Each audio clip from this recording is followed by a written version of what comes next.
जय भीम, जय शिवराय, जय संविधान. आज मला एकनाथजी शिंदे साहेब आणि देवेंद्र फडणवीस देवेंद्रजी साहेब, तुम्हाला एवढा सांगायचं असं वाटतंय.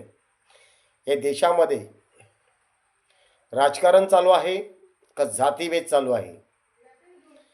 ह्या देशामध्ये संविधानाच्या माध्यमातून कोणी चालायला तयार नाही.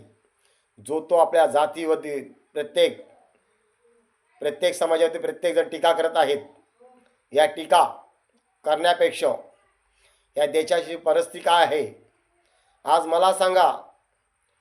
मी आज बघतो या साईडला प्रत्येक ठिकाणी मराठी शाळा बंद करण्यात आल्या. कारण का मराठी शाळेमध्ये शिकण्यासाठी मुलंच नाही राहिलीत. कारण का प्रत्येक जनतेला अक्कल नाही आहे. मराठी शाळेतून देखील शिक्षण घेता येतं, परंतु विचार करण्याची गोष्ट आहे. तुम्ही प्रायव्हेट शाळेला ग्रांट पास करता कारण का तिकडून तुम्हाला मोबदला मिळत असतो. मग विचार करा, त्या सरकारी शाळेमध्ये चांगलं शिक्षण द्यायचं जर प्रयत्न केलात तर आणि ह्या प्रायव्हेट शाळा बंद केल्यात तर काय होईल? महागाई काय झाली? काय प्रायव्हेट शाळेची फी भरणार?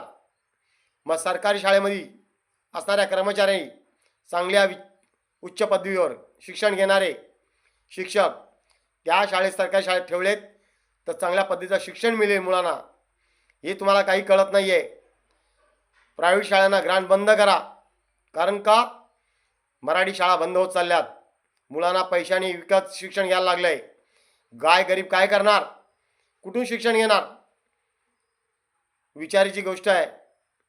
परंतु तुम्हाला या देशामध्ये जातीभेदीशिवाय काही कळत नाही आहे.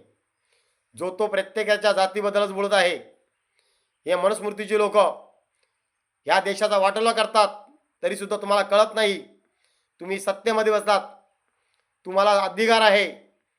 हे जातीभेद करणाऱ्या व्यक्तींना तात्काळ बंद करा आणि यांच्यावरती गुन्हा दाखल करून यांना जेल कस्टडीमध्ये पाठवा.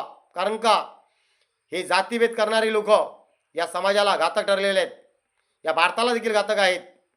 नाही तर अशी वेळ येईल जे नेपाळमध्ये झालेली परिस्थिती आहे ती या भारताची देखील परिस्थिती व्हायला वेळ लागणार नाही. तुम्हाला आग्रहाची विनंती आहे, हा व्हिडिओ एकनाथ शिंदे साहेबांपर्यंत आणि सत्तेमध्ये असणाऱ्या सर्वांना माझं आव्हान आहे. जय भीम, जय संविधान.